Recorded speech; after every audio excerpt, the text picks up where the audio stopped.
Hello students, আমি Nitish sir জ্ঞানজ্যোতি coaching সেন্টারের পক্ষ থেকে তোমাদের প্রত্যেককে জানাই আরও একবার স্বাগত।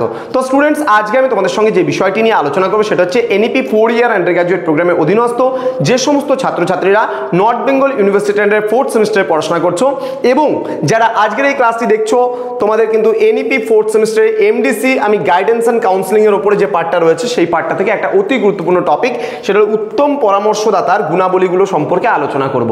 ক্লাসটি শুরু করার পূর্বে তোমাদেরকে বলে রাখি, যারা এখনো আমাদের চ্যানেলটিকে সাবস্ক্রাইব করনি তারা অবশ্যই চ্যানেলটিকে সাবস্ক্রাইব করে পাশে থাকা বেল আইকন অল প্রেস করে দাও, যাতে নেক্সট টাইম থেকে কোনো ভিডিও আপলোড করলে তার নোটিফিকেশন তুমি সবার আগে পেতে পারো। এছাড়া অনলাইনে তোমরা যদি আমাদের ক্লাস জয়েন করতে চাও, নোটস পত্র নিতে চাও, তাহলে অবশ্যই যোগাযোগ করো আমাদের অফিসিয়াল নাম্বার 7076398606 নাম্বার অথবা 6295916282 নাম্বারে। তোমাদের টোটাল কোর্স ফি যেটা রয়েছে 4th সেমিস্টারের পুরো প্যাকেজিং আমরা নিচ্ছি 1199, কিন্তু যারা মেজর প্যাকেজ নেবে না, মাইনর প্যাকেজ নেবে, তাদের ক্ষেত্রে 599 কিন্তু মাইনর প্যাকেজের কোর্স ফি। তো দেরি না করে আজই যোগাযোগ করো আমাদের অফিসিয়াল নাম্বারে এবং যুক্ত হয়ে যাও আমাদের অনলাইন ক্লাসে। চলো শুরু করছি। আজকের ক্লাসটা খুব গুরুত্বপূর্ণ, সেটা হচ্ছে উত্তম পরামর্শদাতার গুণাবলী। দেখো, আমরা পরামর্শদাতা কাকে বলি? বিভিন্ন সময়ে যখন আমরা কারো কাছ থেকে কোনো কিছু পরামর্শ নেই তখন তাকে আমরা পরামর্শদাতা বলি। কি করে চিনবো আমি যে একজন পরামর্শদাতা ভালো না খারাপ? এবার দেখো, তুমি যে আছো, তুমি বিভিন্ন সময় বিপদে পড়তে পারো, বিভিন্ন সময়ে কারো না কারো ডিসিশন নিতে পারো, কারো না কারো চিন্তাধারা তুমি গ্রহণ করতে পারো। তাহলে এইবার এই সমস্ত জিনিসগুলো চিন্তাধারা করার ক্ষেত্রে, জানার ক্ষেত্রে, বোঝার ক্ষেত্রে কি করতে হবে? তোমাকে একজন ভালো পরামর্শদাতার তোমাকে সাহায্য নিতে হবে, ভালো পরামর্শদাতার কথা শুনতে হবে। কি করে চিনবে তুমি সেটা ভালো পরামর্শদাতা ভালো তোমাকে বুদ্ধি দিচ্ছে, কি করে তুমি বুঝবে? দেখো, প্রথমত আমরা বলে রাখি তার কিছু গুণ রয়েছে, সেই গুণগুলো থেকেই আমরা জানবো। কি বলছে? প্রথমত, পরামর্শদাতার সঙ্গতি বিধানে সাহায্যকারী ব্যক্তিত্ব সম্পন্ন হবেন।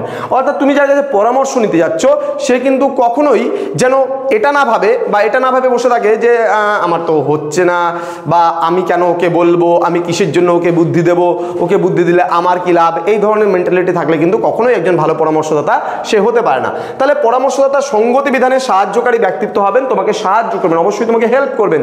তুমি যদি বিপদে পড়ো তোমাকে একটা রাস্তা সে দেখাবেন, তাহলে সেই হবে উত্তম পরামর্শদাতা।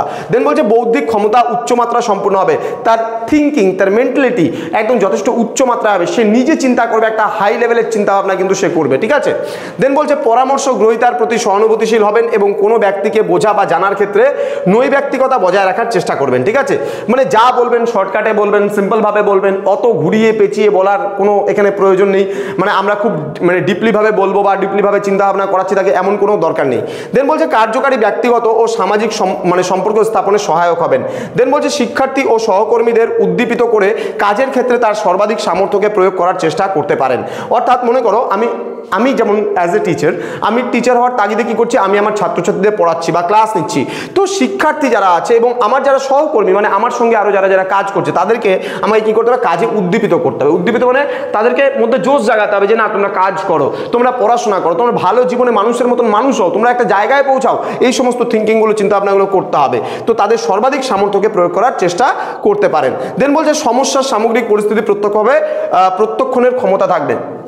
মনে করো আমার পার্সোনাল জীবনে, আমার ব্যক্তিগত জীবনে অনেক রকমের সমস্যা থাকতেই পারে এবং একটা স্টুডেন্টের মধ্যে অনেক রকমের সমস্যাগুলোও থাকতে পারে, কিন্তু সেই সমস্যাগুলো সমাধান করবে যে সেই হবে উত্তম পরামর্শদাতা।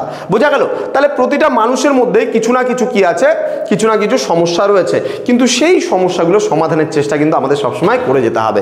নেক্সট বলছে কোনো ব্যক্তির সমস্যা মোকাবিলার ক্ষেত্রে তার সীমাবদ্ধতাকে উপলব্ধি করতে পারবেন।